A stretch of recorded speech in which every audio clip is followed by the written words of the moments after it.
This is the Daily Items One-on-One. Our guest today is Adrienne Mael, the new president and CEO of the Greater Susquehanna Valley United Way, interviewed by Marcia Moore. Thanks for taking the time. Thank you so much for having me. This is so much fun. Well, you took over for Joanne Troutman in July. Where were you before? What were you doing? So I, before and actually still currently, was the president and CEO for the United Way of Columbia and Montour counties. And Joanne and I actually have been working together as colleagues and friends and co-United Way leaders for really about the last 5 years. So when she knew that she was moving on, we had, kind of already been working really in partnership for a long time. And she said, why don't you put your name in the hat for, for this permanent position at Greater Susquehanna Valley United Way too. What drew you to nonprofit work? Oh, that's a great question. I am not actually sure what drew me to nonprofit work. Sometimes I'm still like, how did I end up here? What happened? But I, for a long time, in my college years and my grad school years, have just always had a real passion, and in grad school actually studied, just the power of what can happen when community members come together in their own local areas and say, like, we need to make a change. And so previous to this, I was the downtown manager for Bloomsburg. And when I heard about United Way and their community impact model, I was like, this is so cool. This is like, I really want to be a part of this. So I was brought on the Columbia Montour side to actually integrate the community impact model into United Way. And of course, it's already been happening here in Greater Susquehanna Valley for a long time, but it's just kind of been this path of really loving to, kind of be behind the scenes and be a collaborator and saying like, hey, something needs to change here because this or this is not working. And then how do we all come together and make that change as a community? Well, the merger that's happening, can we talk about that? What's going on with that situation? Sure. Yeah, so right now I am the president and CEO of both United Way separately, so Columbia and Montour counties and Greater Susquehanna Valley.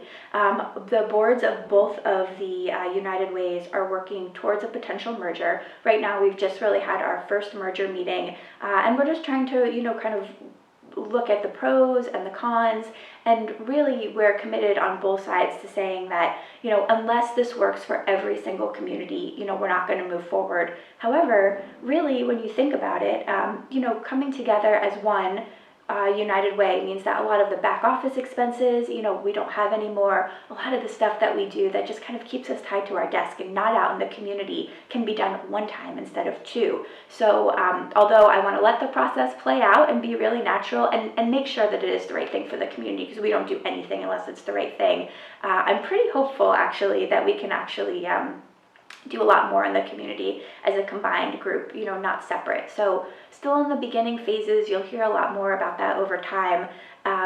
But we have had an initial meeting and I'm hopeful as we move forward.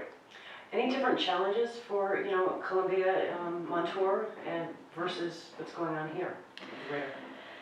I think that I like to be careful and say that each community is unique. And it certainly is. I think there's different groups of people. I think sometimes in different communities, I'm thinking specifically in Montour County where, we kind of think that the doctors settle there or something. I think that happens in Greater Susquehanna Valley, some areas too. But I think that the problems are still there. It's just the problem is they sometimes get hidden.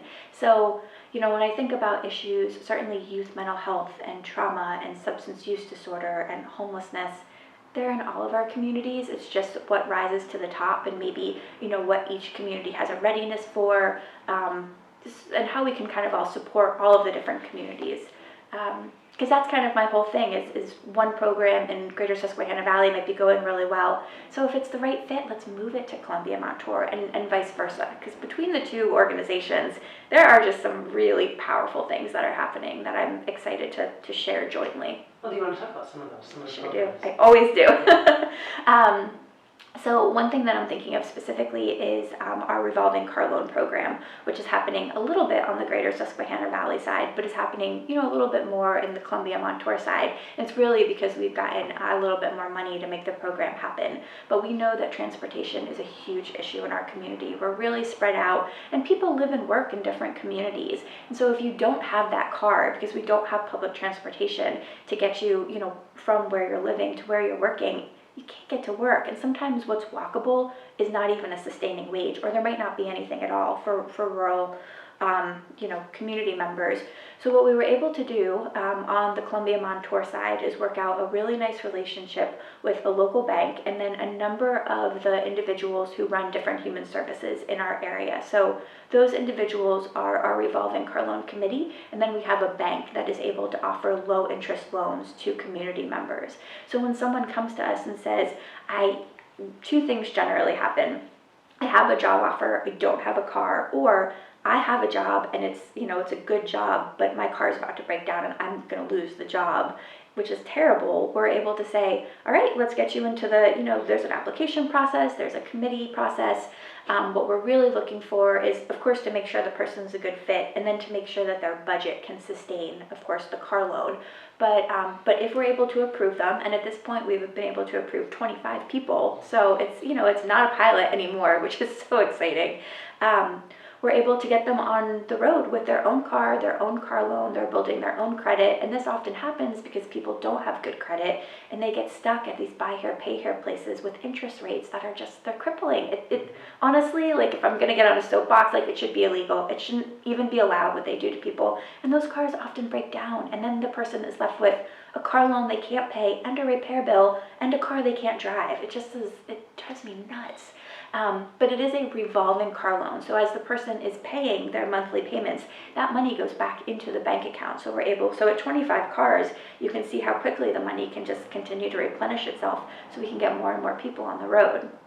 So that is happening in a small way with Greater Susquehanna Valley too. We've been able to help a few people, but I think that's a great example of, if we're able to bring those two programs together, how are we able to grow that pot of money, grow the interest, and maybe make the Greater Susquehanna Valley side a little bit more stable. So on the other side, then Greater Susquehanna Valley, I think that you've actually been a big promoter of what they're doing in terms of youth mental health. It's really impressive. And that has always been, because on the Columbia Montour side, we have much fewer staff members. It's always been a little out of our reach to be able to really do the same things that they're doing on the Columbia Montour side. When we come together, if we can go after some bigger grants, maybe we can have a whole person or more than one person that's working just on youth mental health. That's definitely an aspiration as well. How do you get word out about some of these programs? The revolving car loan program. There's so many I can imagine. Yeah, well, I think it depends about the program. The revolving car loan program seems to spread pretty clearly with word of mouth. So sometimes, although we would love if we could help, everyone in the 5 counties, of course, there's only limited loans we can do. So that one seems to be pretty good with word of mouth. I mean, I think that, we have really trusted media partners. So we really appreciate that, like the Daily Item. And then in pretty much every community, I want to be careful, but it's most, there's also a human service coalition or some type of human service coalition, and that's a really nice time once a month to get together and say, hey, we've got this.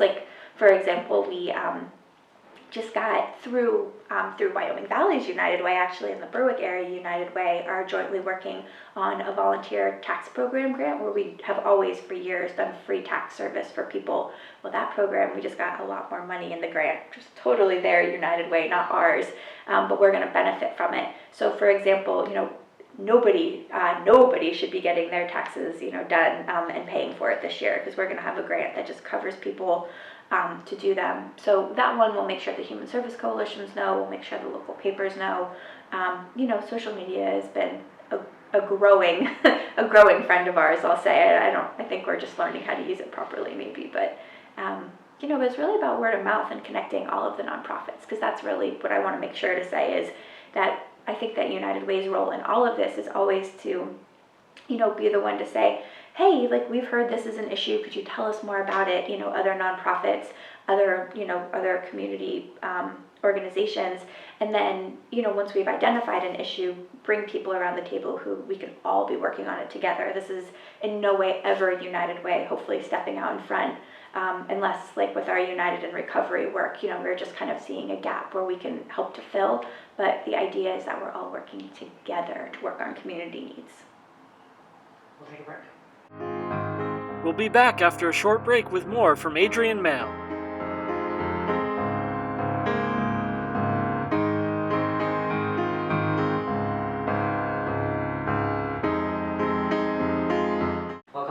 Marcia Moore with Adrienne Mael. Adrienne, we're talking a little bit about the mental health work that the United Way does. Can you talk a little bit about that?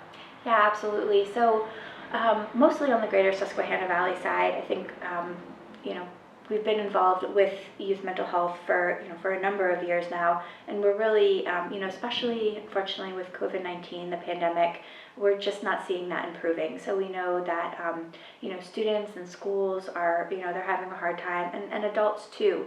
So I think we're working alongside many trusted community members to say, what can we do to really make an impact in this area?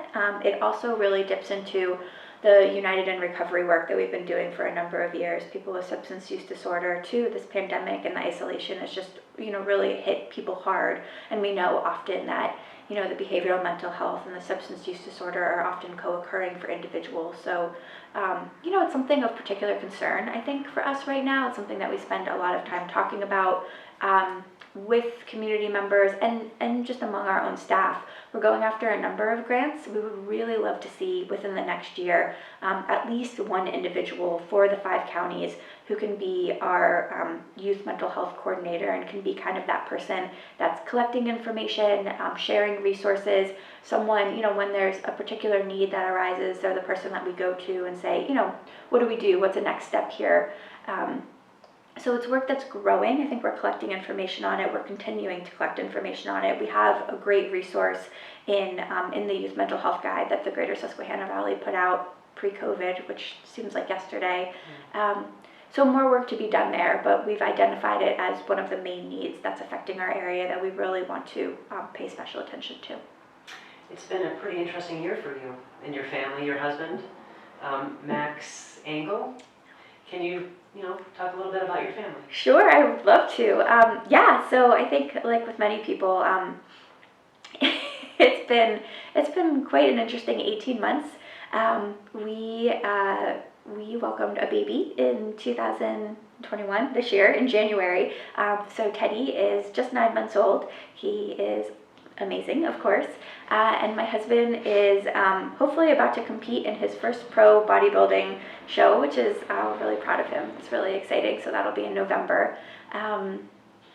It's like, what else do you say? So we, we've had a lot of changes actually in 2021. New baby, new added responsibilities at work, but luckily they're a great support system. And we've had too a great support system with the staff at Greater Susquehanna Valley, with the staff at Columbia Montour. I think, again, we don't want to push for anything that isn't meant to be, but this has felt really natural so far. And it just has been, it's even in a hard time like a pandemic, it's been a good time for us. Well, thank you very much. And good luck. Thank you. I need that. Thanks for watching One on One. Be sure to tune in again for another edition.